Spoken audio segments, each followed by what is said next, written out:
Let's turn to John chapter 17. Let's read from verse 20 to 23. யோவான் 17வது அதிகாரத்துக்கு திருப்பிக் கொள்வோம். 20வது வசனம் முதல் 23வது வசனம் வரைக்கும் வாசிக்கலாம். I do not ask for these only, but also for those who will believe in me through their word, that they may all be one, just as you, Father, are in me and I in you, that they also may be in us, so that the world may believe that you have sent me. The glory that you have given me, I have given to them, that they may be one even as we are one.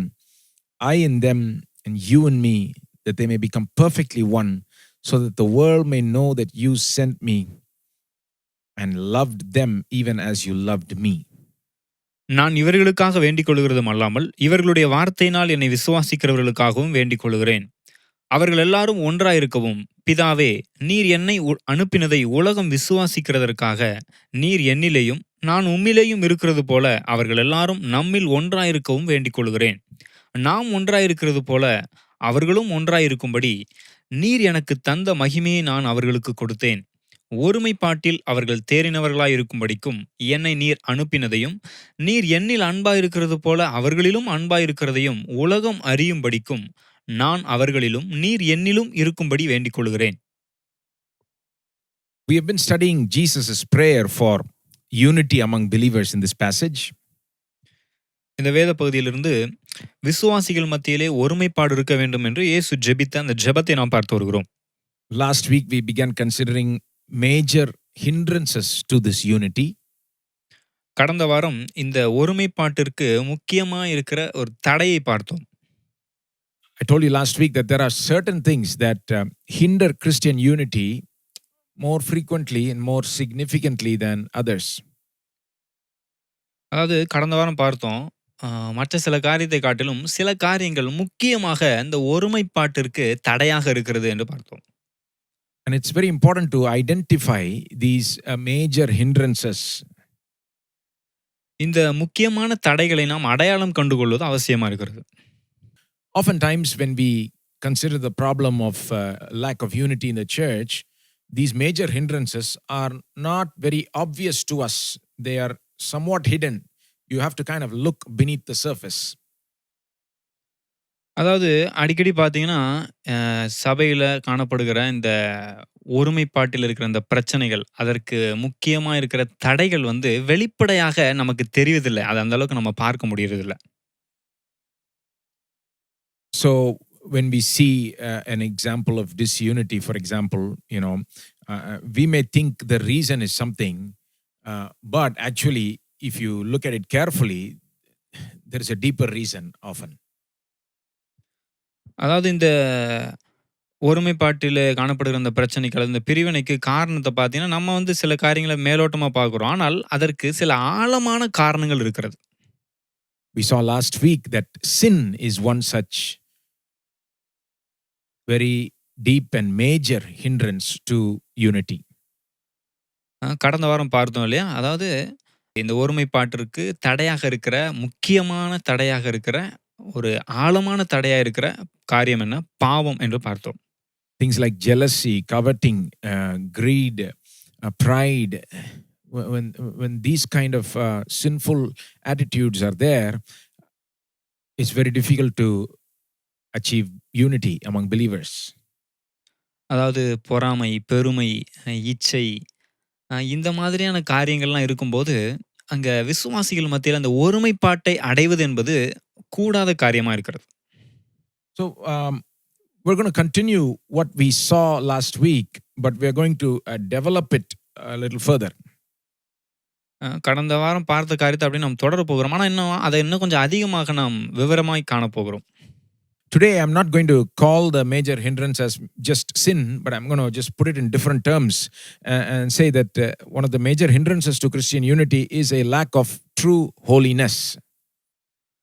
அதாவது இன்னைக்கு என்ன பார்க்க போறோம்னா, இந்த ஒருமைப்பாட்டிற்கு முக்கியமான தடையாக இருக்கிறது பாவம் என்று சொல்லாமல் அதை வேற விதமா சொல்றேன். எப்படி சொல்றேன்னா, உண்மையான அந்த பரிசுத்தத்திலே குறைவு இருக்கிறது, அது ஒரு தடையாக இருக்கிறது.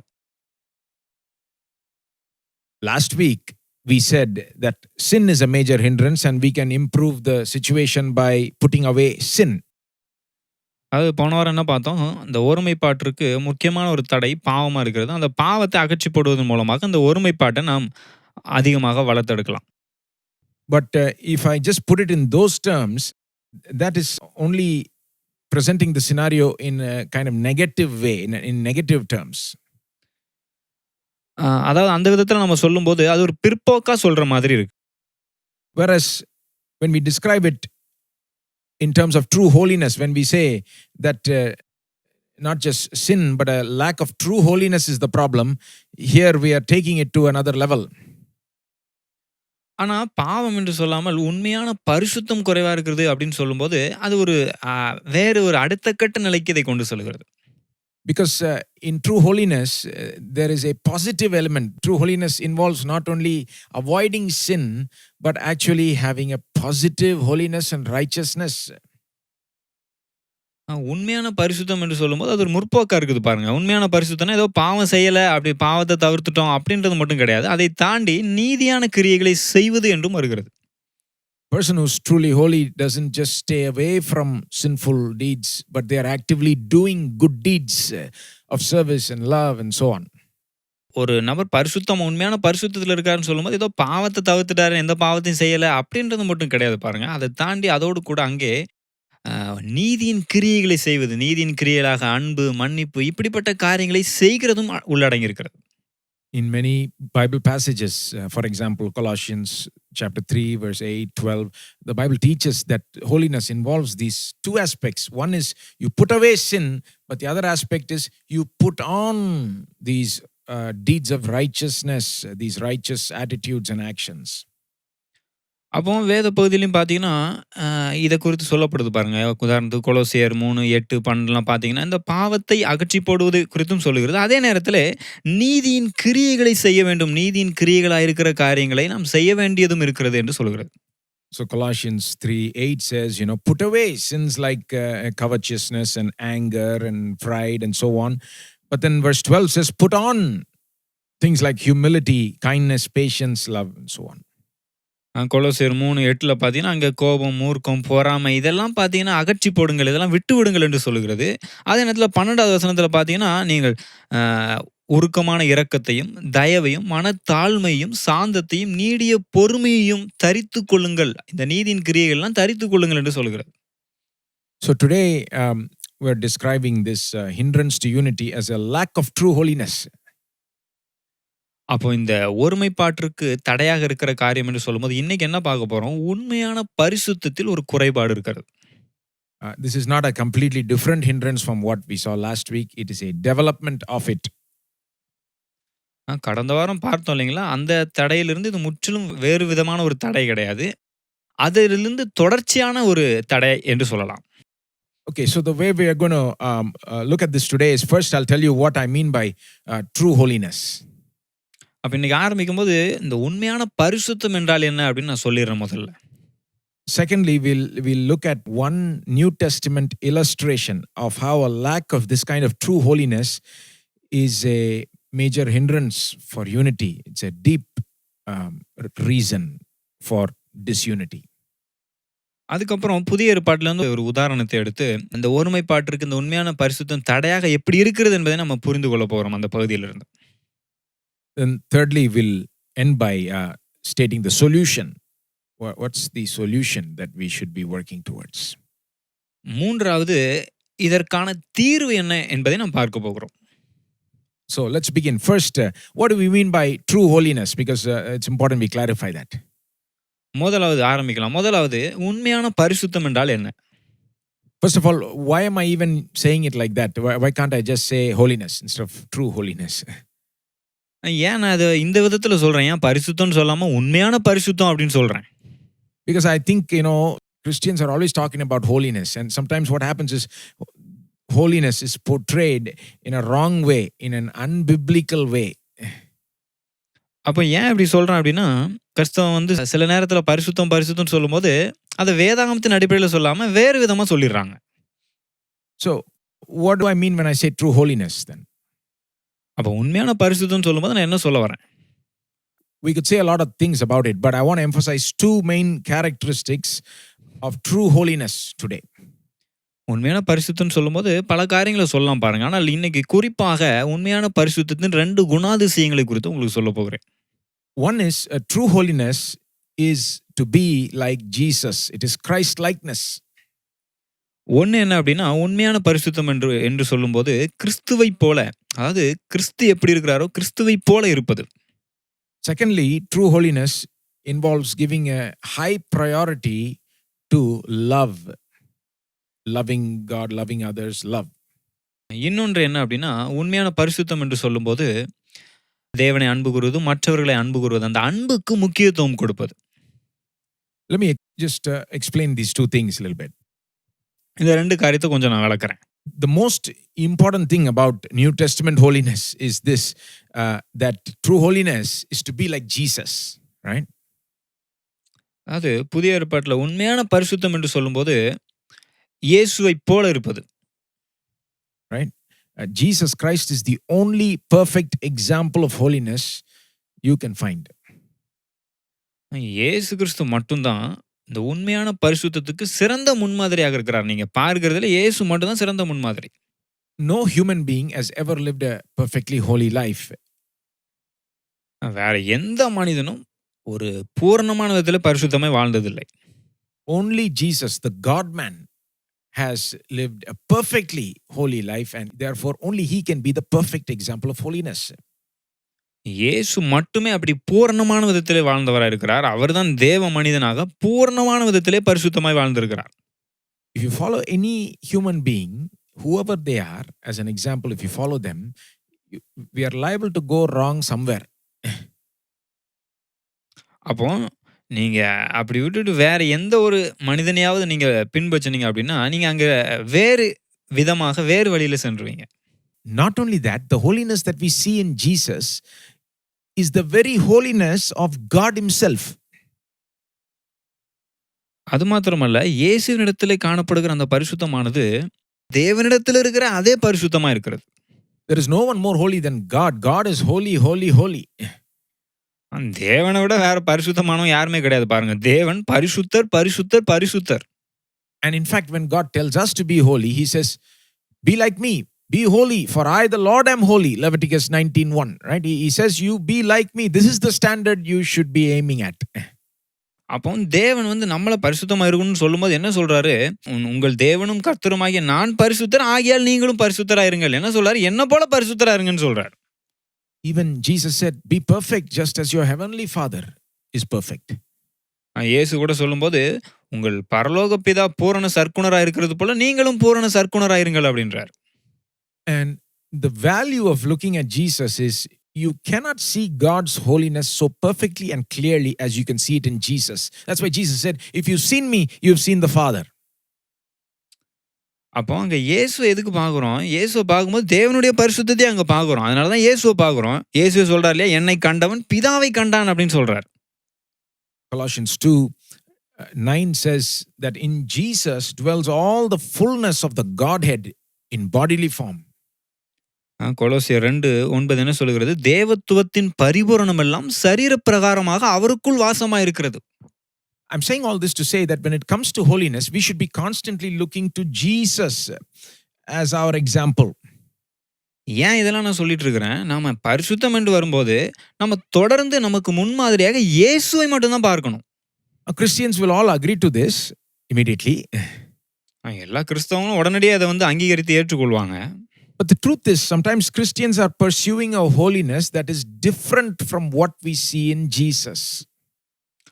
ஆனா கிறிஸ்தவங்க வந்து பரிசுத்தம் என்று வரும்போது இயேசுவினிடத்தில் காணப்படுகிற காரியத்தை விட வேறு விதமான விதத்தில் அதை அடைய நாடுகிறார்கள். That's why it's good to remind ourselves how radically different Jesus' brand of holiness was compared to the dominant brand of holiness in his own day. I'm talking in Jesus' day. அதனால தான் ஒரு காரியத்தை புரிஞ்சுக்கணும். அதாவது இயேசுவினுடைய பரிசுத்தத்தை இயேசுவின் காலத்துல அந்த நாட்கள்ல இருந்த பரிசுத்தத்தோட ஒப்பிட பார்த்தீங்கன்னா அது முற்றிலும் வேறுபட்ட நிலையில் இருந்தது. When Jesus lived on this earth, what did people think of commonly as holiness? அதாவது மக்கள் வந்து பரிசுத்தம் என்று சொல்லும்போது அவர்கள் தங்களுடைய மனதிலே பரிசுத்தத்தை குறித்து என்ன எண்ணிக்கொண்டிருந்தார்கள்? They thought the holiness of the Pharisees was the highest holiness. பரிசேயர்களுடைய பரிசுத்தம் தான் மிகவும் மேலான ஒரு பரிசுத்தம் என்று அவர்கள் எண்ணிக்கொண்டிருந்தார்கள். You had one kind of holiness which the Pharisees had, which was viewed as the greatest or the highest kind of holiness in that day, right? But then Jesus' holiness was entirely different from them. அந்த நாட்கள்ல ஒரு மேலான பரிசுத்தம்னா அது பரிசேயர்களுடைய பரிசுத்தம் தான். ஆனால் இயேசுனுடைய பரிசுத்தம் பார்த்தீங்கன்னா அதை விட முற்றிலும் வேறானதாக இருந்தது. I'm saying this because even today that difference is there between modern Pharisaical holiness and Jesus' brand of holiness. ஏன் இதை சொல்றேன் அப்படின்னா, இன்னைக்கும் இந்த நவீன கால பரிசேயர்களுடைய பரிசுத்தம் என்று வரும்போதும் இயேசுனுடைய பரிசுத்தத்தோடு ஒப்பிடும்போது அது முற்றிலும் வேறு விதமாக இருக்கிறது. There is a difference between what commonly people think of as holiness, even in Christian circles, versus Jesus' radically different holiness. அதாவது பொதுவாக பரிசுத்தம் என்று மக்கள் சிந்திக்கும் போது, இன்னும் கிறிஸ்தவ வட்டாரங்களிலே பரிசுத்தம் என்று எண்ணும்போது பேசும்போது, அங்கே கிறிஸ்துவின் பரிசுத்தத்தை சொல்லும்போது பார்த்தீங்கன்னா முற்றிலும் இயேசுனுடைய பரிசுத்தம் வேறு விதமாக இருக்கிறது. See, just because people have one idea of holiness does not mean that's the correct idea. மக்கள் தங்களுக்குள்ளாக பரிசுத்தத்தை குறித்து ஒரு கருத்து வைத்திருக்கிறாங்கன்றதுனால அது பரிசுத்தத்தை குறித்து சரியான ஒரு கருத்து அப்படின்னு சொல்லிட முடியாது. See, people thought Pharisees were holy because they appeared holy. They prayed well, they fasted, so often. They gave their alms to the poor. They did all this in the eyes of the public, and the entire public was so impressed by them, and they thought there's nobody holier than them. அதாவது மக்களுக்கு பார்த்தீங்கன்னா பரிசுத்தம் சொல்லும்போது இந்த பரிசேயர்களுடைய பரிசுத்தம் ரொம்ப மேலானதாக தெரிஞ்சது பாருங்க. ஏன்னா அவங்க ஜெபம் பண்ணாங்க, உபவாசம் பண்ணாங்க, ஏழைகளுக்கு தர்மம் பண்ணாங்க. இதெல்லாம் பார்க்கும்போது இது மக்களுடைய பார்வையில் மிகவும் மேலான ஒரு பரிசுத்தமாக காணப்பட்டது. But then Jesus came and said they are hypocrites. ஆனா இயேசு அவங்கள பார்த்து மாய்மாலக்காரர்கள் என்று சொன்னார். What he was trying to say is they are appearing holy on the outside, but they are not really holy on the inside. அவர்கள் பார்ப்பதற்கு வெளிப்புறமாக பார்ப்பதற்கு பரிசுத்தவான்கள் மாதிரி இருக்கிறாங்க, பரிசுத்தமா இருக்கிறாங்க. ஆனால் உட்புறமாக அங்கே பரிசுத்தம் இல்லை. I'm saying all this to simply say that we have to be careful that we are pursuing the right kind of holiness, true holiness, Jesus' brand of holiness, and not something which just most Christians think is holiness or one group thinks is holiness. No. Those things don't matter. What matters is Jesus' brand of holiness. அப்ப பரிசுத்தத்தை அடைய நாடும்போது நாம ரொம்ப கவனமா இருக்கணும் பாருங்க. இயேசுவினுடைய பரிசுத்தத்தை அடைய நாட வேண்டும். மற்ற மக்கள்லாம் என்னன்றாங்க, கிறிஸ்தவ வட்டாரங்கள் என்னன்றாங்க, அந்த மாதிரி பார்த்துட்டு அதை அடையும்படியாக நாம் நாடக்கூடாது. The second point I wanted to say about true holiness is that true holiness involves giving a high priority to love. ரெண்டாவது காரியம் என்ன அப்படின்னா, உண்மையான பரிசுத்தம் என்று சொல்லும்போது, உண்மையான பரிசுத்தம் அன்புக்கு முக்கியத்துவம் அல்லது முன்னுரிமை அளிக்கிறது. In fact, this was one of the differences between Jesus and the Pharisees. Jesus was full of love and mercy and compassion, but the Pharisees did not have that element. They didn't have that mercy, compassion. இந்த அன்பு தான் இயேசுக்கும் பரிசேயர்களுக்கும் உள்ள பெரிய வித்தியாசமா இருந்தது பாருங்க. இயேசு அங்கே அன்பினாலும் இரக்கத்தினாலும் மனதுருக்கத்தினாலும் நிறைந்திருந்தார். ஆனால் இந்த பரிசேயர்களுக்குள்ளாக இதெல்லாம் கிடையவே கிடையாது பாருங்க. Jesus himself said in Matthew 23:23, he's speaking about the Pharisees. He said, "You have done some things in the law, but you have neglected the weightier matters of the law, which is mercy and justice and faithfulness." இயேசுவே பார்த்தீங்கன்னா அங்கே மத்தேயு 23:23 சொல்றாரு பாருங்க. என்ன சொல்றாரு? நியாயப்பிரமாணத்தில் கற்பித்திருக்கிற விசேஷித்தவைகளாகிய நீதியையும் இரக்கத்தையும் விசுவாசத்தையும் நீங்கள் விட்டு விட்டீர்கள் அப்படின்னு சொல்றாரு. We should not miss the importance given to love in the New Testament. அப்போ இந்த புதிய ஏற்பாடு அன்புக்கு கொடுக்கிற அந்த முக்கியத்துவத்தை நாம தவற விட்டுறக்கூடாது பாருங்க. You remember when Jesus was asked which is the greatest commandment in the Old Testament, he replied without hesitation that it is love.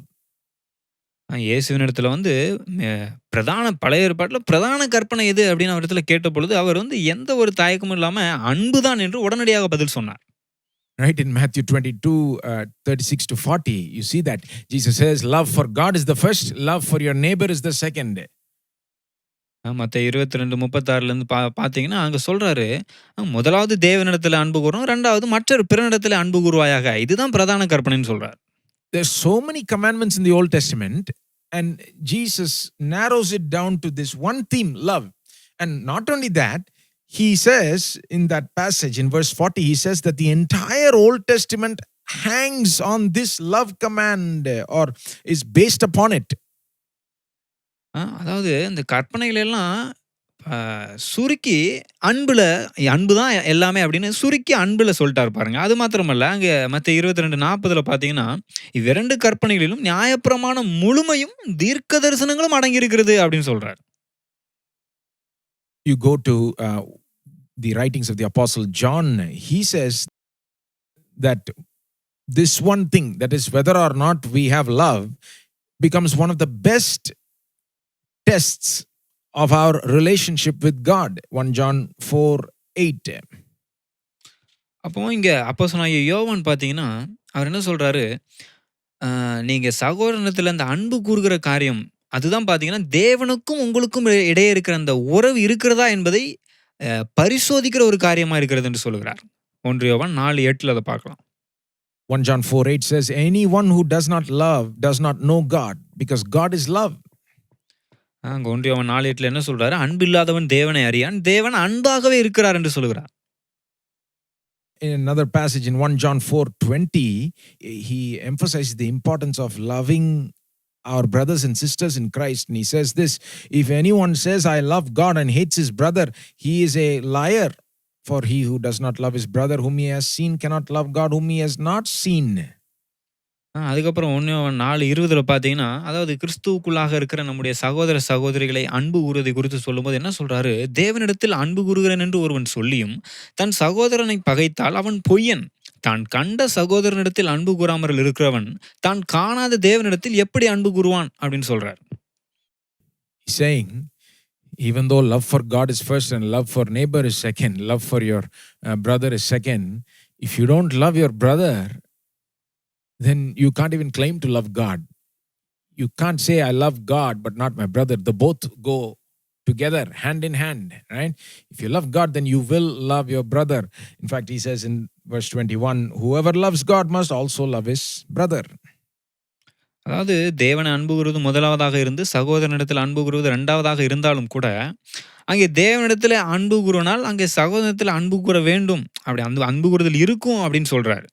நான் தேவனிடத்தில் அன்பு கூறனாக்கும் நான் சகோதரனை நேசிக்க மாட்டேன் அப்படின்னு சொன்னா, நீ தேவனே அன்பு கூறல, நீ பொய்யன் என்று சொல்லுகிறார். அதுக்கப்புறம் தான் பார்த்தீங்கன்னா அங்கே 21 வசனத்தில் சொல்லும்போது, தேவனிடத்தில் அன்பு கூறுகிறவன் தன் சகோதரனிடத்திலும் அன்பு கூற வேண்டும் என்கிற இந்த கற்பனையை அவராலே பெற்றிருக்கிறோம் அப்படின்னு சொல்றாரு. Paul says about the love command, this love your neighbor command, he says that if you fulfill this one commandment, then you fulfill the whole law. This is in Romans 13 verse 8 onwards. Pavul இந்த அன்பு கூறுதலை குறித்து சொல்லும்போது பார்த்தீங்கன்னா, அதாவது சகோதரத்தில் அந்த அன்பு கூறுகிறதுனாலே நியாயப்பிரமாணத்தை முழுவதுமே நிறைவேற்றுகிறான் அப்படின்னு சொல்றாரு. ரோமர் 13:8 இதை வாசிக்கலாம். I'm saying all this to say, a holiness without love cannot be a true holiness, because love is elevated to that level of importance in the New Testament. It was always important, but the New Testament made that absolutely clear so that we have no excuse today. ஏன் இதெல்லாம் சொல்றேன், உண்மையான பரிசுத்தம் என்று சொல்லும்போது அங்கே அன்பு கண்டிப்பாக இருக்கணும் பாருங்க. அன்பு இல்லாமல் அது கிடையாது. புதிய ஏற்பாடு இந்த அன்பு கூறுதலை குறித்து ரொம்ப தெளிவாக விளக்குகிறது. அதை நம்ம அப்படி விட்டுற முடியாது. So then true holiness is to be like Jesus in every way, and it also involves giving a high priority to love. அப்போ உண்மையான பரிசுத்தம் என்று சொல்லும்போது எல்லா விதத்திலும் இயேசுவை போல இருக்க வேண்டும். அதே நேரத்தில் அன்புக்கு மேலான முன்னுரிமை கொடுக்க வேண்டும். I'm saying all this to say that when there is a lack of this kind of holiness, right, then we can never have true unity. அப்போ இந்த விதமான உண்மையான பரிசுத்தம் இல்லை என்றால், அதில் குறைபடும் என்றால் அங்கே ஒருமைப்பாடு காணப்படாது. In other words, when people are not like Christ, if they are not thinking like Christ, behaving like Christ, right? If they are not showing love to their neighbor, to their brother, in that kind of place, we cannot have unity. அப்போ ஒரு இடத்துல அங்கே மக்கள் இயேசுவைப் போல இல்லை என்றால், இயேசுவைப் போல சிந்திக்கவில்லை என்றால், இயேசுவைப் போல நடந்து கொள்ளவில்லை என்றால், தன்னுடைய சகோதரனிடத்தில் அன்பு கூறவில்லை என்றால், அங்கே உண்மையான அந்த ஒருமைப்பாடு என்பது காணப்பட முடியாது. Now let me show you how this lack of true holiness is a major hindrance to unity with a New Testament illustration. இந்த உண்மையான பரிசுத்தத்தின் குறைபாடானது எப்படி ஒருமைப்பாட்டிற்கு ஒரு தடையாக இருக்கிறது என்பதை குறித்து புதிய ஏற்பாட்டிலிருந்து ஒரு உதாரணத்தோடு காண்பிக்கிறேன். Let's go to James chapter 2. யாக்கோபு 2வது அதிகாரத்துக்கு செல்வோம். Remember that we said last week that the book of James is written to a group of early Christians around 10 to 15 years since the church, right after the church began. யாக்கோபு நிருபம் வந்து கடந்த வாரமே சொன்னேன். யாக்கோபு நிருபம் வந்து ஒரு ஆதி திருச்சபைக்கு எழுதப்பட்ட ஒரு நிருபம். அதாவது அந்த ஆதி திருச்சபை ஆரம்பிக்கப்பட்டு ஒரு 10-15 வருடங்களுக்கு பிற்பாக எழுதப்பட்ட ஒரு நிருபம். And one of the things James is doing is he is addressing certain problems that are happening within this group of believers, this church or group of churches perhaps. அதாவது யாக்கோபு இங்கே அந்த குறிப்பிட்ட ஒரு கூட்ட விசுவாசிகளுக்கு அல்லது ஒரு குறிப்பிட்ட சபைகளுக்கு அங்கே இருக்கிற சில பிரச்சனைகளை சரி செய்யும்படியாக அங்கே எழுதுகிறார் இந்த நிருபத்தை. One of the problems that this church had was partiality. That is, preference was being shown to the rich while the poor were being neglected. அங்க காணப்பட்ட ஒரு பிரச்சனை என்னவென்றால் பட்சபாதம் காண்பிப்பது. அதாவது ஐஸ்வர்யவானை ஒரு விதமாகவும் தரித்திரனை வேறு விதமாகவும் நடத்துகிற ஒரு பட்சபாதமான ஒரு காரியம். Let's read how James describes this problem in James chapter 2 verse 1 onwards. இந்த பிரச்சனை யாக்கோபு எப்படி வந்து அங்க சொல்றாருன்னு பாருங்க. யாக்கோபு 2வது அதிகாரம் 1வது வசனத்திலிருந்து. My brothers, show no partiality as you hold the faith in our Lord Jesus Christ, the Lord of glory. என் சகோதரரே, மகிமையுள்ள நம்முடைய கர்த்தராகிய இயேசு கிறிஸ்துவின் மேலுள்ள விசுவாசத்தை பட்சபாதத்தோட பற்றிக் கொள்ளாதிருப்பீர்களாக. For if a man wearing a gold ring and fine clothing comes into your assembly, and a poor man in shabby clothing also comes in, and if you pay attention to the one who wears the fine clothing and say, you sit here in a good place, while you say to the poor man, you stand over there or sit down at my feet, have you not made distinctions among yourselves and become judges with evil thoughts? ஏனெனில் பொன் மோதிரமும் மினுக்குள்ள வஸ்திரமும் தரித்திருக்கிற ஒரு மனுஷனும் கந்தையான வஸ்திரம் தரித்திருக்கிற ஒரு தரித்திரனும் உங்கள் ஆலயத்தில் வரும்போது மினுக்குள்ள வஸ்திரம் தரித்தவனை கண்ணோக்கி நீர் இந்த நல்ல இடத்தில் உட்காரும் என்றும் தரித்திரனை பார்த்து நீ அங்கே நில்லு அல்லது இங்கே என் பாதபடியண்டையிலே உட்கார் என்றும் நீங்கள் சொன்னால் உங்களுக்குள்ளே பேதகம் பண்ணி தகாத சிந்தனைகளோட நிதானிக்கிறவர்களாய் இருப்பீர்கள் அல்லவா? Specific matter that is happening here is nice seats are given to the rich in the church and therefore they are honored in that way, while no seats or terrible seating is given for the poor and therefore they are humiliated. அதாவது இங்க என்ன குறிப்பிட்ட பிரச்சனை என்ன அப்படின்னா, அங்க ஐஸ்வர்யவான்களுக்கு நல்ல இடத்த உட்கார்றதுக்கு நல்ல இடத்த கொடுக்குறாங்க. தரித்திரர்களுக்கு உட்கார்றதுக்கு இடம் கொடுக்கறது இல்லை. அப்படியே இடம் கொடுத்தாலும் ரொம்ப ஒரு தாழ்வான கீழான ஒரு இடத்த கொடுக்குறாங்க. The broad issue is partiality between rich and poor. இங்க இருக்கிற பிரச்சனை என்ன அப்படின்னா, ஐஸ்வர்யவான்களையும் தரித்திரரையும் அங்கே பட்சபாதத்தோடு நடத்துகிறார்கள். Now the reason I'm talking about this now is partiality clearly promotes division and disunity, doesn't it? ஏன் இதை நான் குறித்து சொல்றேன் அப்படின்னா, இந்த பட்சபாதம் காண்பிப்பது என்பது பிரிவினையை, ஒருமைப்பாடு இல்லாத நிலையை உண்டாக்குகிறது. It hinders unity. It keeps the believers from achieving better unity among rich and poor.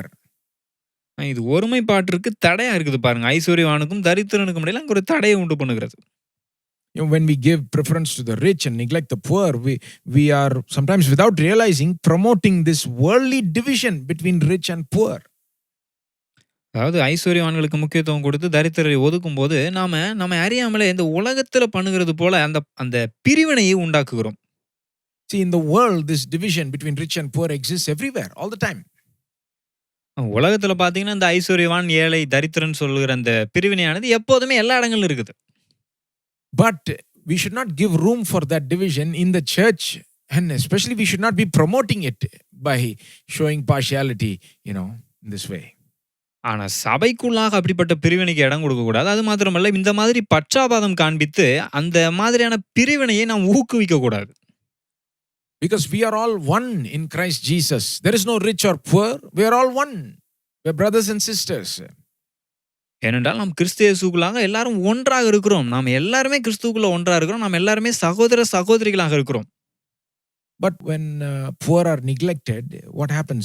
They don't feel one with the rich. They feel dishonored. They feel they are inferior. அப்ப அங்க தரித்திரர்கள் அங்கே தள்ளப்படும்போது, அவர்கள் அங்க சகோதரர்களாக உணராமல் தங்களை தாழ்வான நிலையிலே உணரக்கூடிய ஒரு நிலை உண்டாகிறது. And the rich may feel that their riches makes them more deserving of honor, and maybe they may begin to look down on the poor and so on. அப்படி செய்யும்போது ஐஸ்வர்யவான்கள் என்ன பண்றாங்க? அவர்கள் தாங்கள் தான் இந்த கனத்திற்கு தகுதியானவர்கள் என்றும், தரித்திரர்கள் வந்து கீழான நிலையில தான் இருக்கணும் அப்படின்ற விதத்தில் அவர்கள் எண்ணக்கூடிய ஒரு சூழ்நிலையும் உண்டாகுது. So it's clear that partiality promotes division and disunity. அப்ப அந்த பட்சபாதம் என்பது பிரிவினையும் அங்கே ஒருமைப்பாடு இல்லாத நிலையும் உண்டாக்குகிறது என்பது இங்க தெளிவாகிறது. So if partiality promotes division and disunity, then it seems like the solution is quite simple. Just stop being partial. If we simply stop being partial, then we will promote unity, அப்போ இந்த பட்சாபாதம் காண்பிக்கிறது பிரச்சனையா இருக்குது அப்படின்னா, அப்ப நம்ம என்ன பண்ணணும்? இதுக்கு தீர்வு என்ன? பட்சாபாதம் காண்பிப்பதை நிறுத்த வேண்டும். அதன் மூலமாக நாம் தொடர்ந்து ஒருமைப்பாட்டை ஊக்குவிக்க வேண்டும்.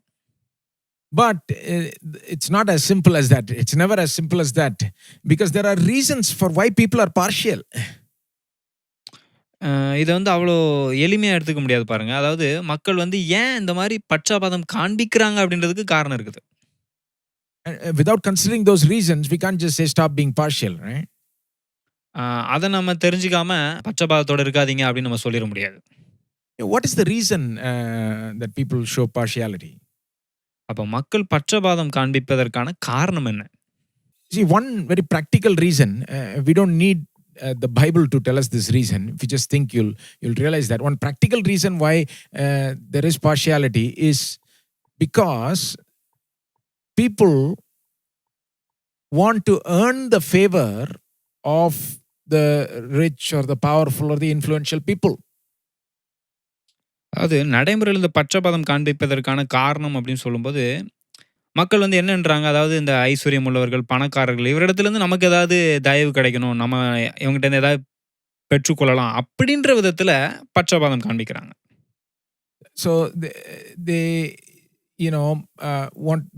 they end up showing preference or preferential treatment to the rich or powerful or influential people because later on it may be useful for them. They may gain some practical advantage.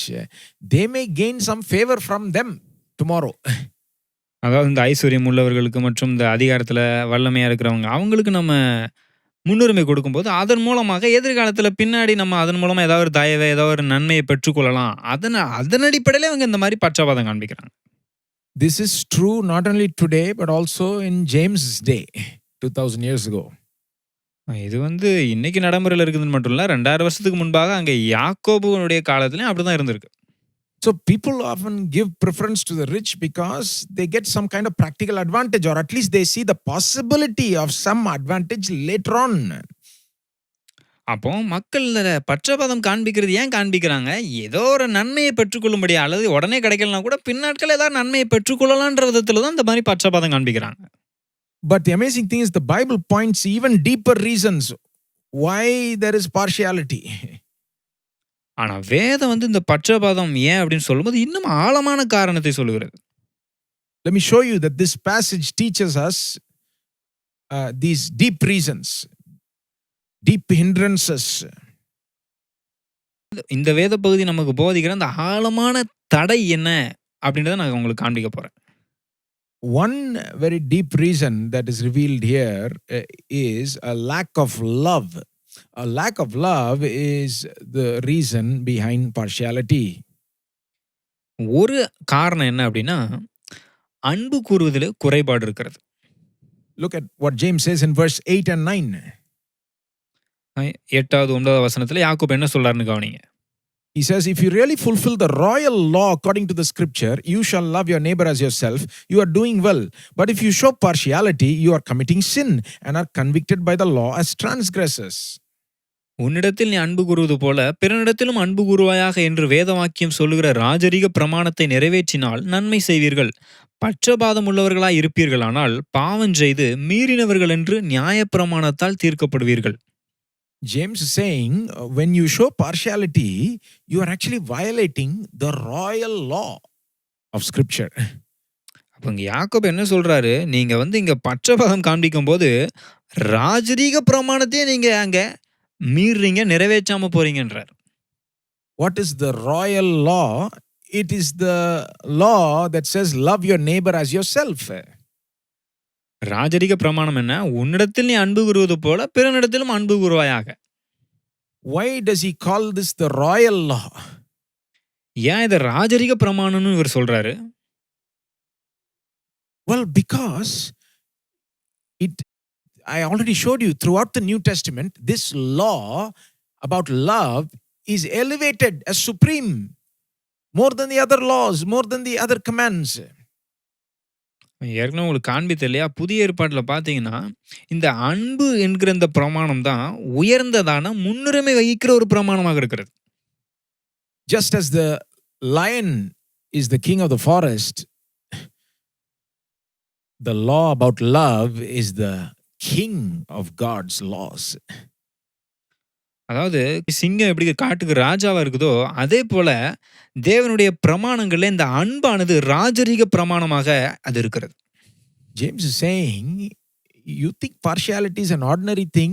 No. You have violated the supreme law given by God, the king of the laws, the royal law, the law which says love your neighbor as yourself.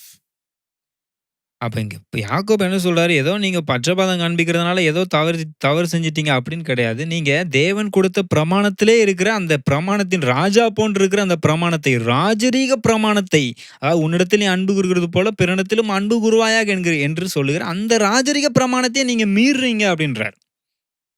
How does partiality violate this royal law of love for neighbor? அதாவது இந்த பட்சபாதம் எப்படி இந்த ராஜரீக பிரமாணத்தை மீறுகிறது? The law says love your neighbor as yourself, right? பிரமாணம் என்ன சொல்லுது? உன்னிடத்தில் நீ அன்பு கூறுவது போல பிறனிடத்திலும் அன்பு கூறுவாயாக என்று. But when we honor the rich and in the process humiliate the poor, we are not loving the poor neighbor as ourselves. அப்ப நம்ம அந்த ஐஸ்வர்யவானை அங்கே கனம் பண்ணி தரித்திரனை ஒதுக்கும் போது அந்த தரித்திர சகோதரனிடத்தில் நம்ம அன்பு கூறாமல் போகிறோம். What does it mean to love your neighbor as yourself? உன்னிடத்தில் அன்பு கூறுவது போல பிறனிடத்திலும் அன்பு கூறுவாயாக அப்படின்னா என்ன? It means put yourself in their shoes. If you were the poor man, imagine how you would feel if you were treated like this. அதாவது என்ன அர்த்தம்னா, உங்களை அவங்களுடைய இடத்துல வச்சு பார்க்கணுன்றார். அதாவது நீங்க ஒரு தரித்திரனா இருந்து அந்த இடத்துல நீங்க அப்படி நடத்தப்படுவீங்கன்னா எப்படி இருக்கும்? Imagine you walk into church and right in front of your eyes a rich person is treated very honorably and you are humiliated in front of everybody. And I mean, how would you feel?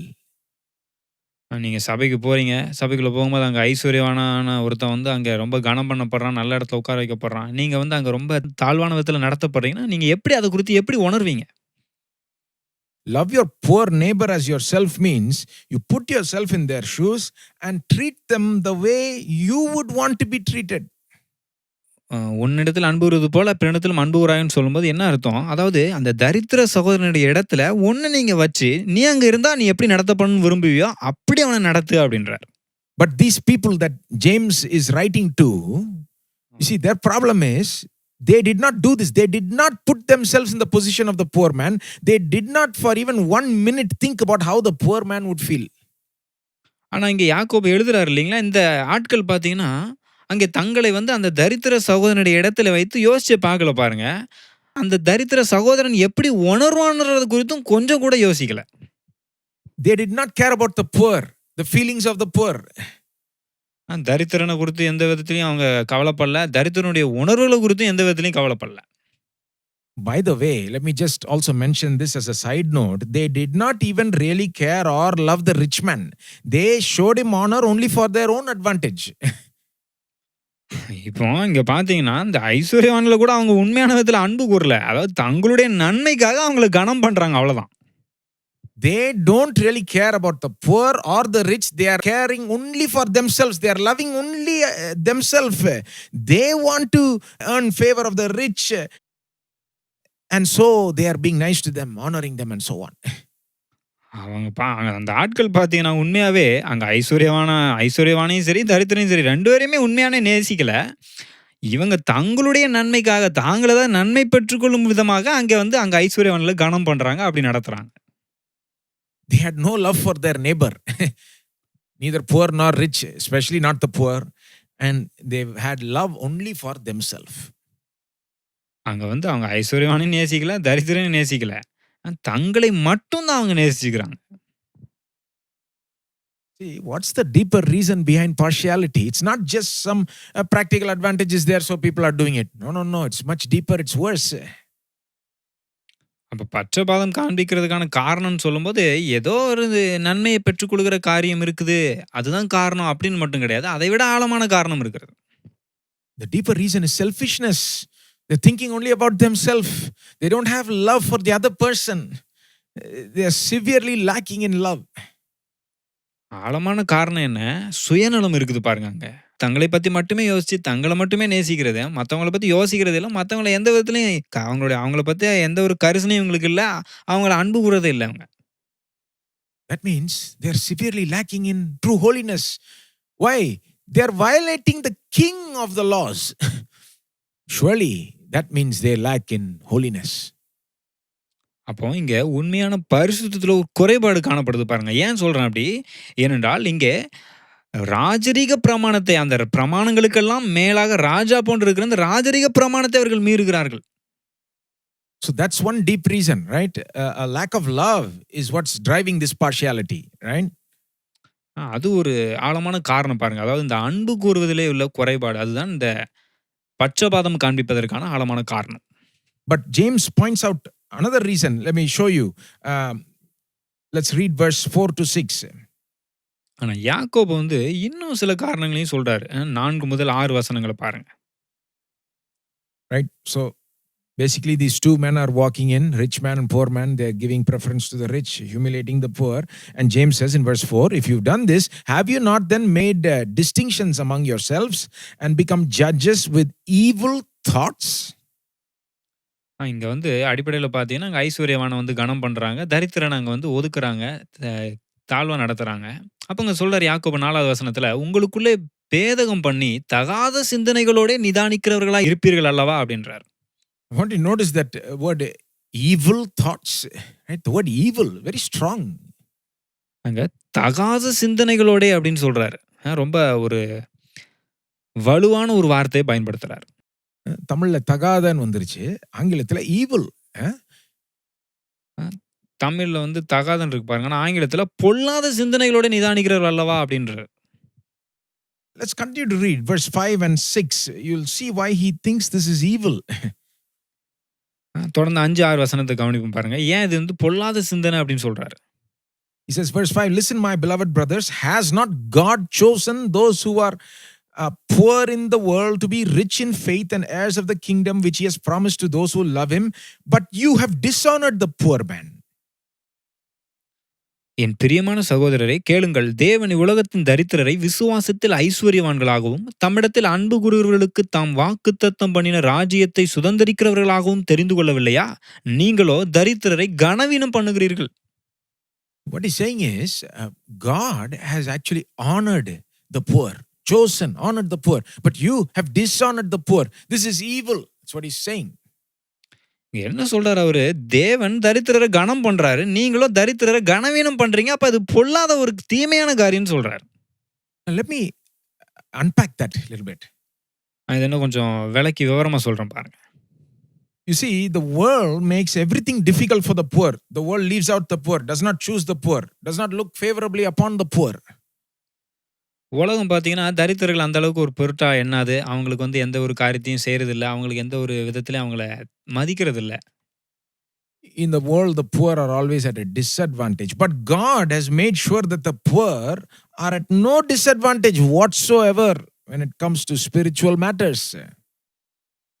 உலகத்துல தரித்திரர்களுக்கு எப்போதுமே ஒரு குறைபாடு இருக்குது. ஆனா, ஆவிக்குரிய விஷயம்னு வரும்போது, எதுவா இருந்தாலும் சரி, தரித்திரர்களுக்கு எந்த குறைபாடும் இல்லாத விதத்துல தேவன் ஆக்கியிருக்கிறார். Jesus died for the poor also. இயேசு வந்து தரித்திரர்களுக்காகவும் மரித்திருக்கிறார். The gospel is preached to the poor also. சுவிசேஷம் தரித்திரர்களுக்கும் பிரசங்கிக்கப்பட்டிருக்கிறது. The poor can believe in the gospel and be saved just as easily as the rich can. எப்படி ஒரு ஐஸ்வர்யவான் சுவிசேஷத்தை விசுவாசித்து ரட்சிக்கப்பட முடியுமோ, அதே மாதிரி ஒரு தரித்திரனும் சுவிசேஷத்தை கேட்டு விசுவாசித்து ரட்சிக்கப்பட முடியும். In fact, in some cases, it may be perhaps a little easier for the poor because they don't have the unique temptation that the rich have. That is the temptation to trust in their own riches. சில நேரத்துல தரித்திரர்கள் ரட்சிக்கப்பட easy பாருங்க. ஏன்னா ஐஸ்வர்யவான்கள் தங்கள் சொந்த ஐஸ்வர்யத்தின் மீது நம்பிக்கை வைக்கிற ஒரு சோதனை தரித்திரர்களுக்கு இல்ல. When the poor are saved, they are just as much God's children as the richest person on the earth is. அப்போ இந்த உலகத்துல ஒரு மிகப்பெரிய ஒரு ஐஸ்வர்யவான் எப்படி ரட்சிக்கப்பட்டு தேவனுடைய பிள்ளையாகிறானோ, அதே போல தரித்திரனும் ரட்சிக்கப்பட்டு தேவனுடைய பிள்ளையாகிறான். And in this passage, James says in verse 5 that God makes it possible for the poor to be rich in faith. They may not be rich in worldly riches, but they can be rich in faith. இந்த 5வது வசனத்துல யாக்கோபு என்ன சொல்றாரு? இந்த உலகத்தின் தரித்திரரை விசுவாசத்தில் தேவன் ஐஸ்வர்யவான்கள் ஆக்கியிருக்கிறாராம். அதாவது இந்த உலகத்துல அவர்களுக்கு பணம் ஐஸ்வர்யம் இல்லாம இருக்கலாம். ஆனா அவர்கள் விசுவாசத்துல ஐஸ்வர்யவான்களாக இருக்க முடியும். They may not have a share in the wealth of the world, but God gives them a share in His kingdom. They are heirs of the kingdom, James says, verse 5. அவங்களுக்கு இந்த உலகத்தின் ஐஸ்வர்யத்துல ஒருவேளை பங்கு இல்லாம இருக்கலாம். ஆனா தேவன் தம்முடைய ராஜ்யத்துல அவங்களுக்கு ஒரு பங்கு கொடுத்திருக்கிறாரு. இங்க அவர்கள் ராஜ்யத்தை சுதந்தரிக்கிறவர்கள் என்று இங்க யாக்கோபு 5வது வசனத்துல சொல்றார். I think James has all this in mind, and God in this way has not left out the poor. God has chosen them, he says. அப்போ இங்க யாக்கோபு இதை மனதில் வச்சு தான் சொல்றாரு பாருங்க. தேவன் வந்து தரித்திரர்கள் அப்படியே விட்டுறது இல்ல. தேவன் தரித்திரர்களையும் அங்க தெரிந்து கொண்டிருக்கிறார் என்கிறதை மனதில் வைத்து தான் இப்படி சொல்றார். But not only this, we can say some more things that James probably has in mind. அது மாத்திரமல்ல, அங்கே யாக்கோபு இன்னும் சில காரியங்களை தங்களுடைய மனதில் வைத்திருக்கிறார். You see, there are Old Testament laws, and James knows his Old Testament very well. There are Old Testament laws that actually give preference to the poor. Have you seen these laws in the Old Testament? அதாவது சில பழைய ஏற்பாட்டு பிரமாணங்கள் இருக்குது பாருங்க. யாக்கோபு இதெல்லாம் பழைய பிரமாணங்களை தன்னுடைய மனதில் அறிந்திருப்பார். சில பிரமாணங்கள் பார்த்தீங்கன்னா தரித்திரருக்கு முதலிடம் முன்னுரிமை கொடுக்க வேண்டும் என்றே சொல்லுகிறது. You know, there were laws in Old Testament. When harvest time came, you cannot take the entire harvest for yourself. God said, leave some portion of it for the poor, for the foreigner, for the one who does not have enough in your land. பழைய ஏற்பாட்டு சில பிரமாணங்கள் உண்டு பாருங்க. அந்த அறுவடை காலத்துல அறுத்த கதிர்கள் எல்லாவற்றையும் எடுத்து கொண்டு போய் விடாத, சில கதிர்களை அப்படியே வேணும்னே அங்க விட்டுவிடு. பரதேசிகளுக்கும் அந்நியர்களுக்கும் தரித்திரர்களுக்கும் ஏழைகளுக்கும் அப்படி விட்டுவிடு என்றே பிரமாணத்தை கொடுத்திருந்தார். There are other passages. For example, Proverbs 14:31 says, he who oppresses the poor shows contempt for their maker, but whoever is kind to the needy honors God. இன்னும் சில வேத பகுதி இருக்கு பாருங்க. நீதிமொழிகள் 14:31 பார்த்தீங்கன்னா, தரித்திரனை ஒடுக்குகிறவன் அவனை உண்டாக்கினவரை நிந்திக்கிறான், தரித்திரனுக்கு தயை செய்கிறவனோ அவரை கனம் பண்ணுகிறான். The same thing carries over into the New Testament. Galatians 2:10, Paul says, only they asked us to remember the poor, the very thing I was eager to do. இதே காரியத்தை அங்க புதிய ஏற்பாடுல கூட பார்த்தீங்கன்னா, கலாத்தியர் 2:10 அங்க பவுல் சொல்லுகிறார், தரித்திரரை நினைத்துக் கொள்ளும்படிக்கு மாத்திரம் சொன்னார்கள், அப்படி செய்யும்படி அதற்கு முன்னமே நானும் கருத்துள்ளவனாய் இருந்தேன் அப்படின்றார். 1 John 3:17 says, if anyone has the world's goods and sees his brother in need, yet closes his heart against him, how does God's love abide in him? 1 யோவான் 3:17 இப்படியாக சொல்லுகிறது, ஒருவன் இவ்வுலக ஆஸ்தியுடையவனாய் இருந்து தன் சகோதரனுக்கு குறைச்சல் ஒன்றென்று கண்டு தன் இருதயத்தை அவனுக்கு அடைத்து கொண்டால் அவனுக்குள் தேவ அன்பு நிலை கொள்ளுகிறது எப்படி? there is a consistent pattern in the scriptures. You will see that God actually ends up giving special treatment for the poor, preferential treatment for the poor, many ways. அதாவது வேத வசனத்துல தொடர்ந்து பார்த்தீங்கன்னா, இந்த மாதிரி அங்க தரித்திரர்களுக்கு ஒரு பிரதானமான அங்க ஒரு முன்னுரிமையை தேவன் தொடர்ந்து கொடுக்கிற காரியத்தை பார்க்கலாம். And he does this not only for the poor, he does this for every group that is ignored or rejected by the world. இது தரித்திரர்களுக்கு மாத்திரமல்ல, உலகத்துல இருக்கிற மக்களால் அங்கே புறக்கணிக்கப்பட்ட எல்லாருக்குமே, அங்க உலகத்தால் புறக்கணிக்கப்பட்ட எல்லா மக்களுக்குமாக கொடுக்கப்பட்ட காரியமா இருக்கிறது. God is, emphasizing the rights of foreigners, for example, who may be abused by the locals, உதாரணத்துக்கு பார்த்தீங்கன்னா, அந்நியர்களுக்கான சில பிரமாணங்களை கொடுத்திருந்தார். அதாவது அந்நிய தேசத்திலிருந்து வந்தவங்க அங்க உள்ளூர் இருக்கிற ஆட்களால சில நேரத்துல தவறான விதத்துல நடத்தப்படுறாங்க இல்லையா? So God would support the foreigners. That's how people like Ruth in the Old Testament prospered. அப்போ அந்நியர்களையும் தேவன் அங்கே ஆதரிக்கிறார். அதனால தான் அங்க பார்த்தீங்கன்னா, பழைய ஏற்பாட்டுல ரூத் போன்ற ஆட்கள்லாம் அங்க ஆதரிக்கப்பட்டு செழிக்கிறார்கள். God supports the widows and the fatherless, orphans and so on. தேவன் வந்து விதவைகளையும் அனாதைகளையும் அங்க ஆதரிக்கிற தேவனா இருக்கிறார். God supported the younger siblings. Always you'll see a pattern in the Old Testament. Their society in those days supported the oldest child. God would choose the youngest or the younger ones.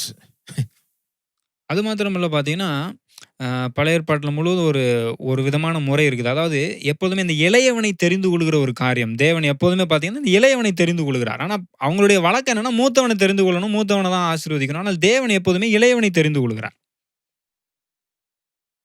If you see, there is a consistent pattern of God taking or supporting the opposite side compared to the world. இந்த சீரான இந்த முறையை நீங்க பார்த்தீங்கன்னா, உலகத்துல எந்த ஒரு முறைமையை பின்பற்றுறாங்களோ அதற்கு அப்படியே எதிரான ஒரு முறையை தேவன் பின்பற்றுற மாதிரி இருக்கும். God takes the side of these people who are rejected and ignored and humiliated in the world. Why? I think more than anything else, all this is there to point us to the beauty of the gospel. அதாவது இந்த தேவன் வந்து இந்த கைவிடப்பட்டவர்களை, உலகத்தால் புறக்கணிக்கப்பட்டவர்களை, தள்ளப்பட்டவர்களை எல்லாம் ஆதரிக்கிறதுக்கான காரணம் என்ன? சுவிசேஷத்தினுடைய அழகை வெளிப்படுத்தி காண்பிக்கும்படியாக தான் அப்படி செய்கிறார். Because what happened in the plan of salvation? ரட்சிப்பின் திட்டத்துல என்ன நடந்தது? You see, we were poor. Spiritually, we were poor. We were rejected. We were slaves of sin and the devil. We were the lowest of the low. We were inferior. We were without hope. அது ஆவிக்குரிய ரீதியில நாம எப்படி இருந்தோம்? தரித்திரர்களா இருந்தோம். பாவத்துக்கும் பிசாசுக்கும் அடிமைகளா இருந்தோம். ரொம்ப கீழான நிலையிலே கீழ்மட்டத்துக்கும் கீழ்மட்டத்துல போய் கடந்தோம் நம்ம. Jesus was the Son of God, the second person of the Trinity, with the highest and the greatest glory in the heavens. And he looked at us. We were down here without hope, inferior to him in every way, never even deserving his love. But what did he do? He loved us as himself. அப்ப இயேசு தேவகுமாரன் மேலான நிலையிலே மகிமையாக பரலோகத்தில் இருந்தவர். அவர் அங்கிருந்து இங்க பார்க்கும்போது நம்ம வந்து ரொம்ப கீழான நிலையில இருக்கிறோம். நம்ம வந்து அவருடைய எந்த ஒரு காரியத்துக்கும் அன்பிற்கும் தகுதியானவர்கள் கிடையாது. மிகவும் கீழ்மட்டமான நிலையில இருக்கிறோம். ஆனால் அப்படிப்பட்ட நம் மீது அவர் அன்பு கூறுகிறார். ஏன்? அவர் தன்னை நேசிப்பது போல நம்மை நேசிக்கிறார். He puts himself in our shoes. He literally becomes one of us. The word became flesh and dwelt among us. அவர் எப்படி ஆனாரு? அவர் நம்மை போல ஆனாராம். அவர் வார்த்தை மாம்சமாகி நமக்குள்ளே வாசமாயிருந்தது. And even today the Bible talks about how Jesus, seated at the right hand of God, is our high priest, and he sympathizes with our weaknesses. He knows how we feel. He puts himself in our position. இயேசு இன்றைக்கும் தேவனுடைய வலது பார்சிலிருந்து நமக்காக பரிந்து பேசிக் கொண்டிருக்கிறார், நம்முடைய பிரதான ஆசாரியராக. ஆனால் அப்படி இருக்கும்போது நம்மை குறித்து அவர் பரிதபிக்கிறாராம். நம்முடைய உணர்வுகள், நம்முடைய எல்லாவித பிரச்சனைகள் எல்லாம் அறிந்தவராய் பரிதபிக்கிறார் நம்மை குறித்து அவர். Jesus did not ignore the poor either. He preached the gospel to the poor in his earthly ministry. He died for the poor. In fact, on the cross, he even became poor. The Bible teaches that we might become rich. அப்போ இயேசு வந்து வாழும்போது தரித்திரர்களுக்கு சுவிசேஷத்தை பிரசங்கித்தார். தரித்திரர்களுக்காகவும் அவர் மரித்தார். தரித்திரர்களுக்காக அவர் எல்லாவற்றையும் செய்திருக்கிறாங்க. சிலுவையில பார்த்தீங்கன்னா, அவர் மரிக்கும்போது அவர் தரித்திரர்களுக்காகவே மரித்தார். நாம் ஐஸ்வர்யவான்களாகும்படி அவர் தரித்திரர் ஆனாரே அப்படின்னு பார்க்கிறோம். When James says, God has chosen the poor, but you have dishonored them, James knows all what I told you now. He knows all of it and more. He has so much in his mind. And he's saying, what he's saying is, God actually ends up giving special treatment to the poor. That is his pattern. But you have gone the opposite way and you have dishonored them. அப்போ இங்க யாக்கோபு வந்து நீங்க ஐஸ்வர்யவான்களை கனம் பண்றீங்க, தரித்திரர்களை வந்து கனவீனம் பண்றீங்க, தேவன் தெரிந்து கொண்டு தரித்திரர்களை கனவீனம் பண்றீங்க அப்படின்னு சொல்லும்போது, நான் இவ்வளவு நேரம் சொன்ன எல்லாத்தையும் மனதில் வைத்திருந்தார். இதையும் தாண்டினா அநேக காரியத்தருடைய மனதில் வைத்து தான் சொல்லுகிறார். தேவன் தரித்திரர்களை வந்து விசேஷித்த விதத்துல தான் எப்பொழுதுமே நடத்துகிறார். ஆனால் அவர்களை நீங்க வந்து என்ன பண்றீங்க, கீழான விதத்துல தாழ்வான விதத்துல நடத்துறீங்க அப்படின்றார். When God had to make a choice, he actually gave the special treatment to the poor. But when you had to make a choice, when the rich man and poor man came in, you chose the exact opposite. You chose to give the special treatment to the rich. அதாவது தேவன் வந்து இப்படிப்பட்ட ஒரு தெரிந்து கொள்ளக்கூடிய ஒரு சூழ்நிலை இருக்குமானால், அதாவது ஐஸ்வர்யவானும் தரித்திரன் வந்தால் தரித்திரனுக்கு அங்கே முன்னுரிமை கொடுக்கிறவராக இருக்கிறார். ஆனால் நீங்க என்ன பண்றீங்க, ஐஸ்வர்யவானும் தரித்திரன் வரும்போது இந்த ஐஸ்வர்யவானுக்கு முன்னுரிமை கொடுத்து தரித்திரனை ஒதுக்குறீங்க அப்படின்றார். That is why James says what this partiality thing is evil. Because if God's choice is good, then if these people choose the opposite, it is an evil choice. It is an evil judgment. It's an evil thought, an evil action. அதனாலதான் இங்க யாக்கோபு வந்து இதை பொல்லாத சிந்தனைகளோட நிதானிக்கிறீங்க அப்படின்றாரு. அதாவது தேவன் வந்து தரித்திரர்கள் இப்படி தெரிந்து கொண்டிருக்கும் போது நீங்க வந்து அவங்கள வந்து தள்ளுறீங்க. அப்ப தேவன் தெரிந்து கொள்ளுகிற காரியத்தை நீங்க தள்ளும் போது நீங்க வந்து பொல்லாத சிந்தனைகளோட, ஏன்னா தேவன் தெரிந்து கொண்டது நல்ல சிந்தனை, நல்ல காரியம், நீங்க வந்து அதை தள்ளுறீங்க. அப்ப நீங்க செய்யறது பொல்லாத சிந்தனை, பொல்லாத விதத்துல அதை நிதானிக்கிறீங்க அப்படின்றார். Look how deep James has gone. He is saying this partiality shows a lack of love, firstly. அதாவது யாக்கோபு எந்த அளவுக்கு ஆழமா போறாரு பாருங்க. இந்த பட்சபாதம் காண்பிப்பது என்று சொல்லும்போது அங்க அன்பு கூறுதல ஒரு குறைபாடு இருக்கிறது முதலாவது. But then now James is saying it shows how much they are not like God. In fact, it shows that they are the opposite of what God is like. ஆனா அதுக்கப்புறம் யாக்கோபு இங்க இப்ப என்ன சொல்றாரு, இங்க இப்படி செய்யும்போது நீங்க தேவனை போலவே எந்த அளவுக்கு இல்ல அப்படின்றாரு. நீங்க இந்த மாதிரி செய்யும்போது தேவன் எப்படி இருக்கிறாரோ அதுக்கு அப்படியே நேர் எதிரா இருக்கிறீங்க அப்படின்றார். God is perfect in all his ways. He is good, but you are evil, James says. தேவன் தம்முடைய வழியில எப்பொழுதும் அங்கே உண்மையுள்ளவராய் இருக்கிறார். ஆனால் நீங்க வந்து பொல்லாதவர்களாய் இருக்கிறீர்கள் அப்படின்றார். God is holy, holy, holy, and you are severely lacking in holiness. That's what James is getting at. தேவன் பரிசுத்தர் பரிசுத்தர் பரிசுத்தர், அவர் அவ்வளவு பரிசுத்தர், ஆனால் நீங்க வந்து பரிசுத்தமே இல்லாத நிலையில ரொம்ப கீழான நிலையில இருக்கிறீங்க அப்படின்னு யாக்கோபுங்க சொல்றார். I hope you can see how deep the Bible goes, you know. Even in the world they'll say partiality is wrong, but they don't have a clue what is happening here. You see, it's not just about partiality. There are much deeper and bigger problems here. வேதம் எப்படி தெளிவாக காட்டுதுன்னு நீங்க புரிஞ்சிருப்பீங்கன்னு நினைக்கிறேன். அதாவது உலகத்துல கூட அந்த பட்சபாதம் காண்பிப்பது வந்து காண்பிக்க கூடாது அப்படின்னு சொல்றாங்க. அதை வந்து ஒரு அளவு தான், ஆனால் அதை காட்டிலும் ஆழமான ஒரு காரணம் இங்க இருக்கிறது என்பதை குறித்து இங்க யாக்கோபு காண்பிக்கிறார் நமக்கு. See, if we simply thought partiality is the problem, you know, we'll say get rid of the partiality. No, but the problem is much deeper. It is a general lack of holiness.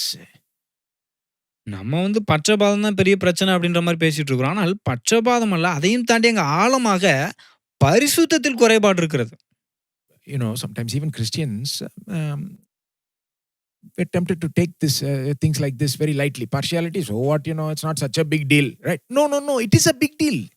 You see, if we are partial, if we give room to this, it shows how much we are lacking in holiness. How can we be holy when we have violated the royal law? And how can we be holy when we have taken the exact opposite side as God? அது கிறிஸ்தவங்க பார்த்தீங்கன்னா, இந்த பட்சபாதம்ன்னு வரும்போது, பட்சபாதம் காண்பிக்கிறது அது ஒரு பெரிய விஷயமா அப்படின்ற மாரி பேசுறாங்க. ஆனால் அது உண்மையிலே பெரிய விஷயம் பாருங்க. பட்சபாதம் காண்பிக்கிறது என்று சொல்லும்போது, அங்க பார்த்தீங்கன்னா, அங்க ஒரு மிகப்பெரிய ராஜரீக பிரமாணத்தை அங்க மீறுகிறதா இருக்கிறது. தேவன் ஒரு காரியத்தை நியமித்திருக்கிறார். அதற்கு நேர் எதிரா செயல்பட்டு நான் பரிசுத்தமா இருக்கேன்னு எப்படி சொல்ல முடியும்? The solution to partiality is not just get rid of the partiality. No, the solution to partiality is let us become more like Jesus, like God. அப்போ பட்சபாதம் இல்லாமல் இருக்கிறதுக்கு, பட்சபாதத்தை நீக்குவதற்கான தீர்வு என்ன அப்படின்னா, ஏதோ பட்சபாதம் காண்பிக்கக்கூடாது, பட்சபாதம் இல்லாம இருங்க அப்படின்றது கிடையாது பாருங்க. அதை தாண்டி தேவனைப் போல இருக்க வேண்டும், இயேசுவைப் போல இருக்க வேண்டும். அதுதான் தீர்வு. We need to stop being like the world and start being more like God, more like Jesus. உலகத்தைப் போல இருப்பதை விட்டுவிட்டு நாம் அதிகமாய் தேவனைப் போல, இயேசுவைப் போல இருக்க வேண்டும். We need to grow in true holiness. I'm speaking in general of all believers. உண்மையான பரிசுத்தத்தில் நம்ம எல்லாரும், அதாவது பொதுவா எல்லா விசுவாசிகளையும் சேர்த்து சொல்றேன், எல்லாருமே உண்மையான இந்த பரிசுத்தத்திலே வளர வேண்டும்.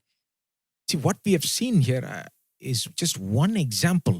இங்க நம்ம பார்த்தது ஒரே ஒரு உதாரணம் தான். But I tell you, this principle, what we have studied today, will apply in many cases. ஆனால் இன்றைக்கு நாம் பார்த்த இந்த கோட்பாடானது பல காரியங்களுக்கு பல நிகழ்வுகள்ல பொருந்தும். See, we'll be thinking, oh, this is the hindrance to unity, or that is the hindrance to unity, and sometimes we'll be proposing superficial solutions. But if you look beneath the surface, if you look deeper, what you'll find is this. அதாவது நாம இந்த ஒருமைப்பாட்டிற்கு பிரச்சனை தடையா இருக்கிற காரியம்னு சொல்லும்போது, அதுவும் இதுவும் சொல்லி மேலோட்டமா பல காரியங்களை கண்டுபிடிக்கிறோம், பல காரணங்களை சொல்றோம். அதை சரி பண்றதுக்கு பல தீர்வுகளை நாமளே ஏற்படுத்துறோம். ஆனா அதை கிடையாது பாருங்க. அதை தாண்டி ஆழமான சில தடைகள் இருக்கிறது, பிரச்சனைகள் இருக்கிறது. The real deep problem is we are more like the world than like Jesus. உண்மையான ஆழமான பிரச்சனை என்ன அப்படின்னா, நாம இயேசுவை போல இருக்காம உலகத்தை போல அதிகமா இருந்துட்டு இருக்கோம். There is sin and worldliness in us, in our ways, in our thoughts, in our attitudes, in our actions. நமக்குள்ளாக, நம்முடைய மனநிலையிலே, நம்முடைய நடத்தையிலே, நம்முடைய செயல்களிலே உலகமும் பாவமும் இருக்கிறது. And people are talking about how, recently worldly music is coming into the church, worldly this is coming to the church and that is coming, but they forget about worldly attitudes that have been inside the church for 2000 years, such as partiality. இன்னைக்கு பார்த்தீங்கன்னா, உலகத்து இசை சபைக்குள்ள வந்துட்டாகும், உலகத்துல இருக்கிற அந்த காரியம், இந்த காரியம், அது இதுன்னு இதெல்லாம் சபைக்குள்ள வந்துட்டாங்க அப்படின்னு சொல்லி இன்னைக்கு ரொம்ப பெருசா பேசிட்டு இருக்காங்க பாருங்க. ஆனா 2000 வருஷமா அங்க பட்சபாதம்ன்ற அந்த உலக பிரகாரமான ஒரு காரியம் சபைக்குள்ள வந்திருக்குது, அதை பெருசா பார்க்கறதே இல்லை. These are the kind of worldly attitudes that the New Testament directly opposes. இப்படிப்பட்ட இந்த உலக பிரகாரமான இந்த மனப்பான்மை, இந்த எண்ணத்தை புதிய ஏற்பாடு அப்படியே நேரடியாக எதிர்க்கிறது. Solution is let us grow in true holiness, Christ likeness. தீர்வு என்னன்னா, உண்மையான பரிசுத்தத்திலே நாம் வளர வேண்டும், கிறிஸ்துவை போல நாம் மாற வேண்டும். As we become more like Jesus, we will become more united with each other. இயேசுவை போல நாம் அதிகமாய் மாறும்போது, நாம் மற்றவர்களோடும் ஒருவரோடொருவர் அங்கே ஐக்கியமாகி விடுவோம். Let me just show you one passage and we'll end. Let's go to Ephesians chapter 4. ஒரு வேத பகுதியை காண்பிக்கிறேன். எபேசியர் 4வது அதிகாரம். We have already read this passage, in this study of unity. This is a very important passage about unity. ஒருமைப்பாட்டை குறித்து படிக்க ஆரம்பிக்கும்போது இந்த பகுதிக்கு வந்தோம். ரொம்ப ஒருமைப்பாட்டை குறித்து ரொம்ப முக்கியமான வேத பகுதி இது. In Ephesians 4:3, Paul says, "Be eager to maintain the unity of the Spirit, the unity that you already have." எபேசியர் 4:3 சொல்லுகிறார் பவுல், சமாதான கட்டினால் ஆவியின் ஒருமையை காத்துக்கொள்வதற்கு ஜாக்கிரதையா இருங்கள். அதாவது ஏற்கனவே பெற்ற அந்த ஒருமைப்பாட்டை காத்துக்கொள்ள ஜாக்கிரதையா இருங்க அப்படின்றார். He's saying, do your best to maintain it. அதை காத்துக்கொள்வதற்கு உங்களால என்னெல்லாம் சிறப்பா செய்ய முடியுமோ அதெல்லாம் செய்யுங்கன்றார். And then if you keep reading, Paul continues to talk about how this unity should grow and progress and keep getting better. தொடர்ந்து வாசிச்சீங்கன்னா இந்த ஒருமைப்பாடானது எப்படி வளர்ந்து அது இன்னும் நல்ல சிறப்பான விதத்துல முன்னேற முடியும் அப்படின்றத குறித்தும் சொல்லுகிறார். And as Paul reaches the climax of this passage on unity, I want you to notice in verse 15 how he brings in this idea of becoming more like Christ. அதாவது இந்த ஒருமைப்பாட்டை குறித்து உச்சக்கட்டமாக சொல்லும்போது 15வது வசனத்துக்கு வந்தீங்கன்னா, நாம் அதிகமாய் கிறிஸ்துவைப் போல மாற வேண்டும் என்று சொல்லி முடிக்கிறார். In verse 13, he talks about, he gets to that high point. He says, until we attain the unity of the faith and the knowledge of the Son of God, and so on. தமிழ்ல 11வது வசனம், அதாவது தேவனுடைய குமாரனை பற்றும் விசுவாசத்திலும் அறிவிலும் நாம் ஒருமைப்பட்டவர்களாகி அப்படின்றாரு. And then in verse 15 in the English, he says, rather speaking the truth in love, we are to grow up in every way into him who is the head, into Christ. 15வது வசனத்துல அன்புடன் சத்தியத்தை கைக்கொண்டு தலையாகிய கிறிஸ்துவுக்குள் எல்லாவற்றிலேயும் நாம் வளருகிறவர்களாய் இருக்கும்படியாக அப்படி செய்தார் என்று சொல்கிறார். Grow up. வளருகிறவர்களாய் இருக்கும்படியாக. That means we are not all grown. We are still, lacking. And he says, we need to grow up in every way into him who's the head, into Christ. அப்போ அப்படின்னா என்ன அர்த்தம்? நாம் இன்னும் வளரல, இன்னும் வளர வேண்டியது இருக்குது பாருங்க. சில குறைபாடுகள் இருக்கிறது. அப்ப எப்படி என்ன பண்ணுமா? தலையாகிய கிறிஸ்துவுக்குள் எல்லாவற்றிலேயும் நாம் வளருகிறவர்களாய் இருக்க வேண்டும் என்று சொல்கிறார். This is the way to attain better Christian unity. It is through becoming more like Christ in every way.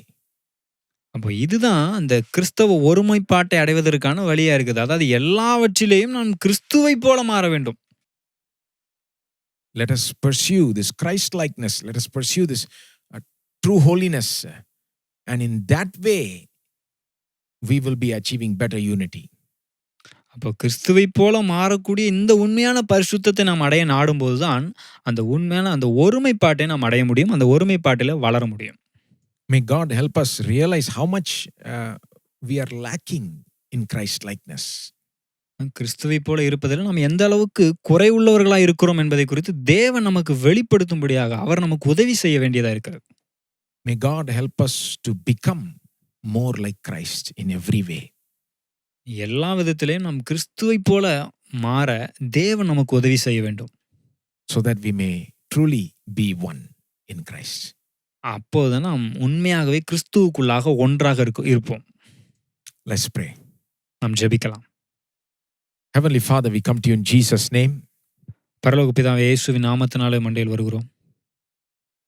Father, we thank you for the truth that you have taught us today. இன்றைக்கு நீர் எங்களுக்கு போதித்த இந்த சத்தியத்திற்காக நன்றி செலுத்துகிறோம். Help us, O Lord, to realize how much we are not like Christ, and above all, help us to become more like Christ in every way, O God. நாங்கள் எந்த அளவுக்கு கிறிஸ்துவை போல இல்லை என்பதை உணரவும், அதிகமாக இன்னும் நாங்கள் கிறிஸ்துவை போல மாறவும் நீர் எங்களுக்கு உதவி செய்வீராக. You know us better than we know ourselves. ஆண்டவரே, எங்களை குறித்து நாங்கள் அறிந்ததை காட்டிலும் நீர் அதிகமாய் அறிந்திருக்கிறீர் கர்த்தாவே. We pray, Lord, that you would make us one by making us more like Christ. கிறிஸ்துவை போல எங்களை மாற்றுவதன் மூலமாக எங்களை நீர் ஒன்றாக ஆக்க நீர் உதவி செய்வீராக கர்த்தாவே. We pray, O Lord, for instances where there is disunity in churches and groups of believers and so on, Lord, divisions. We pray that, Lord, you will bring real deep change and transformation in the hearts and minds of believers. ஆண்டவரே, சபைகளில் விசுவாசிகள் மத்தியில் இருக்கிற இந்த பிரிவினைகள், அந்த ஒருமைப்பாடு இல்லாத இந்த நிலைகளின் மத்தியிலே மக்களுடைய இருதயத்திலே ஆழமான விதத்தில் ஒரு மாற்றத்தை கொண்டு வந்து அவர்களுக்குள்ளாக ஒருமைப்பாட்டை கொண்டு வரும்படியாக ஜெபிக்கிறோங்க தாவே.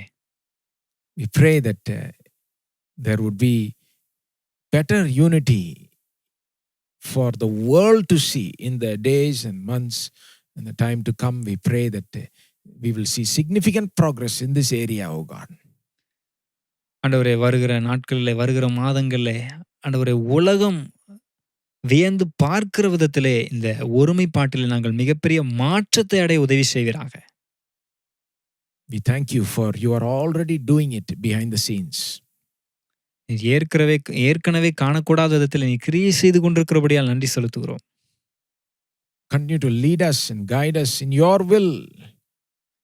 தொடர்ந்து உம்முடைய சித்தத்தின்படி நீர் எங்களை வழி நடத்துவீராக.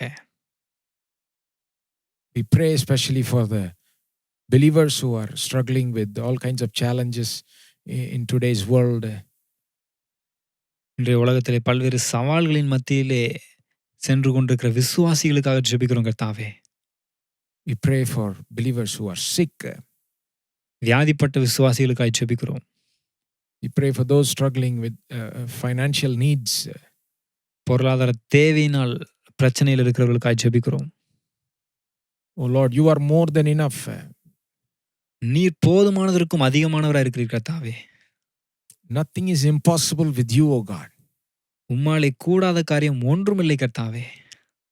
We pray that you will do wonders and miracles in their lives and meet their needs and heal their diseases. நீர் அவருடைய வாழ்க்கையிலே ஆண்டவரே அற்புதத்தை செய்வீராக. அவர்களுக்கு நீர் அவருடைய தேவைகளெல்லாம் சந்திப்பீராக. அவருடைய வியாதிகளை குணமாக்குவீராக கர்த்தாவே. Thank you, Father, for you know everything that we are going through, and you are always working for your people, for your children, for your believers. நாங்கள் சென்று கொண்டிருக்கிற எல்லா காரியங்களையும் சூழ்நிலைகளையும் நீர் அறிந்திருக்கிறீர் கர்த்தாவே. நீர் எப்பொழுதும் உம்முடைய பிள்ளைகளின் சார்பாக கிரியை செய்து கொண்டு செயல்பட்டு கொண்டிருக்கிறீர் கர்த்தாவே. We give you all the glory, honor and praise. எல்லா துதிகன மகிமை உமக்கே செலுத்துகிறோம். In Jesus' name we pray. இயேசுவின் நாமத்தில் ஜெபிக்கிறோம். Amen. Amen. God bless you. கர்த்தர் உங்களை ஆசீர்வதிப்பாராக.